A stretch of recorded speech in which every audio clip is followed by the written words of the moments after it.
कला रंगरू निजक गोरा केमिति करिबा मुहर कला दागकू केमिति हटेइबा एइभଳି असुविधा बहुत भाई भौणी मान संगे होता है जहाँपाई से निजक लोक मान सामने बहुत डिमोटिवेट करि सबु जगह निजक कॉन्फिडेंस रखिपारती नहीं।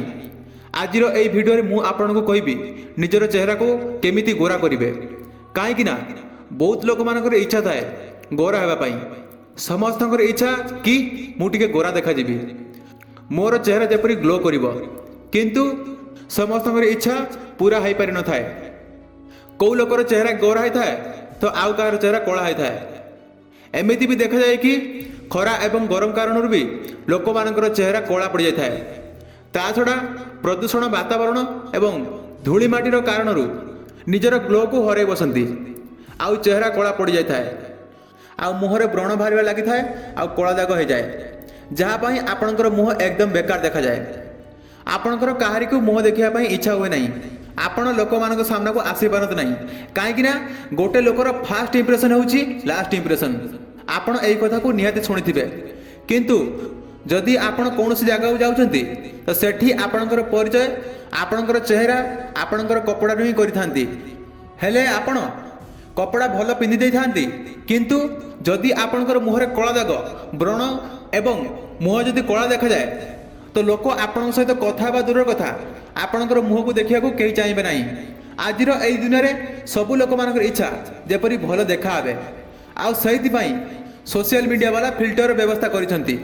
केबे केबे लोक कॉस्मेटिक केमिकल द्वारा निजर मुहर दाग को लुचई था किंतु यह सब टेम्परेरी सॉल्यूशन अटे। सोशल मीडिया फिल्टर आ बाजार में मिलुवा केमिकल ग्लिटर अधिक समय रही न थाए।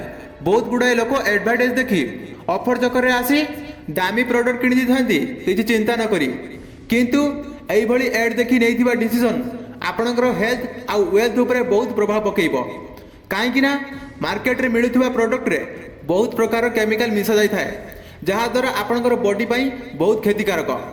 तो सांग माने सही सब कथा उपरे ध्यान रखी आपणकर स्किन रे जेपरी कौनसी प्रकार प्रभाव न पकेइबो बहुत इजी एवं घरोई उपाय निजर स्किन ट्रीटमेंट केमिति करिवे बहुत रिसर्च पर बहुत गुड़ाए उपाय बाहर करिछि। एई भिडियो रे मु आपनको कहबी तो सांग माने सबुठु प्रथम ट्रीटमेंट होछि लेमन ट्रीटमेंट जहाँ पाई आपनको दरकार गोटे लेंबू आ गोटे ग्लास रो पानी याकू व्यवहार करिवार तरीका बहुत सहज। गोटे लेंबू को अधा काटी ताकू अधा ग्लास रे पानी रे मिसई ताकू पूरा हालुका करी मुहर लगेइबे आ किछि समय अपेक्षा करिवे टिके सुखी गला परे मुह को धोइबे ठंडा पानी रे। सांग माने लेंबू रे बहुत प्राकृतिक गुण थाए ता भितर ब्लीचिंग रो गुण थाए। कॉस्मेटिक ब्रांड वाला तांकर प्रोडक्ट रे लेंबू रो व्यवहार करिथांती। आ गोटे कथा मन रखिबे मुहरे लेमन वाटर लगे परे किछि घंटा पर्यंत आपण सूर्य किरण को जेबे नाही कहीं लेंबू आमर चेहरा को किछि समय पाई अधिक सेंसिटिव कर दी थाए सेथिपाई किछि समय पाई सनलाइट रु निजको दूर रखिबे। तो सांग माने सेकंड पॉइंट होउची सबुठु सहज घरे तैयारी करि परिबे हळदी बेसन एवं दही रो पेस्ट ताकू भल भाव में मिक्स करी पेस्ट कर देबे। एबे आपण आपणकर मुहरे फेस क्रीम भली ताकू लगेइबे ताकू 15 मिनिट पर्यंत सुखैबा को देबे आ 15 मिनिट परे ताकू ठंडा पानी रे धोई देबे। सांग माने पुरातन कालरू हळदी को मेडिसिन भली समस्त व्यवहार करी आसुंती ये आपणकर फेस रे ग्लो आनिबारे हेल्प करिथाए। ता छडा ये आपणकर फेस रु बैक्टीरिया बाहर करिबारे बहुत सहायता करिथाए। बहुत बड़ बड़ कॉस्मेटिक ब्रांड वाला तांकर प्रोडक्ट रे हळदी रो व्यवहार करिथांती। आपण एबे भाबी पारुथिबे हळदी आपणकर फेस पई केते यूजफुल हेबो। सांग माने ता छडा हळदी रे कर्क्यूमाइन थाए जहा आपणकर स्किन को हेल्दी करिबारे सहायता करिथाए। एइटा मेडिकल युक्त जहा आपणकर फेस रो बहुत जीवाणु को नष्ट करिथाए जहा आपणकर स्किन को केते प्रकार बेमार बंचई थाए। तो सांग माने तृतीय ट्रीटमेंट होउची बानाना ट्रीटमेंट। सांग माने बानाना ट्रीटमेंट रे आपनको गोटे कदली एवं क्षीर आवश्यक। आपण गोटे कदली नेबे जोटा अधा पाची थिबो आउ अधा ग्लास क्षीर नेबे ताकू भल भाव में ग्राइंडिंग करी मिक्सिंग कर देबे जेपरी पेस्ट भली हे जिवो। सही पेस्ट को आपणकर फेस रे पूरा हालुका भाव में लगेइबे पूरा हालुका भाव में लगेइबे तापर ताकू 15 मिनिट छाड़ देबे टिके सुखी गला परे आपण ताकू ठंडा पानी रे धोइबे। सांग माने कदली रे बहुत प्रोटीन गुण थाए जहाँ आपणकर फेस को सॉफ्ट करिबारे बहुत सहायता करिवो एवं क्षीर आपणकर फेस को गोरा करिबारे सहायता करिवो। बहुत कॉस्मेटिक प्रोडक्ट रे बानानार व्यवहार कर देथाए तो आपण जानी पारुथिबे बानाना ट्रीटमेंट रे आपण को फेस रे बहुत सहायता करिवो।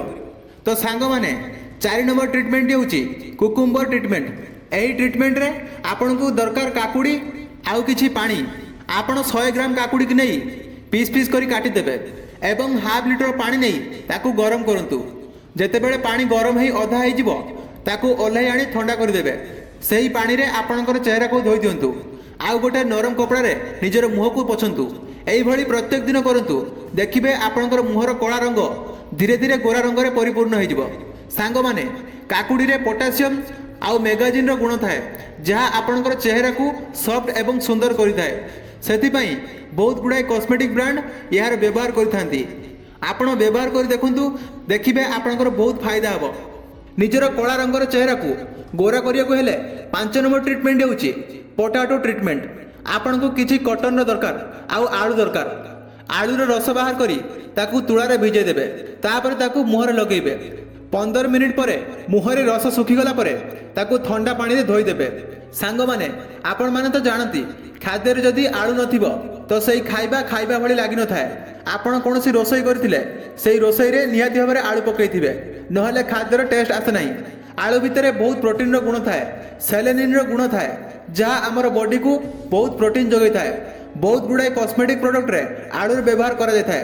तो सांग माने जदि आपणकर चेहरा को गोरा रंग रे परिवर्तन करिया को चाहुचंती आपण को मु जहा कहली तार सब व्यवहार करबा सहित भलो खाद्य भी नेबा दरकार। आपणकर शरीर ठीक रहिले आपणकर फेस ग्लो रहिबो आपण सुंदर मध्य देखा हेबे। आउ आपण प्रत्येक दिन एक्सरसाइज करंतु आपण जहा खाद्य खाइबे ताहा आपणक देह रे ठीक भाबरे लागिबो। तो सांग माने ये थिला सहज आउ सरल उपाय जहा आपण घरे व्यवहार करी निजर चेहरा को ग्लो एवं सुंदर करि परिबे। एई भिडियोटी आपण को भल लागिथिले निश्चित भाबरे कमेंट करी कहिबे लाइक करिबे चैनल रे नुआ थिले चैनल टी सब्सक्राइब करिबे। रहउछि नमस्कार वंदे मातरम।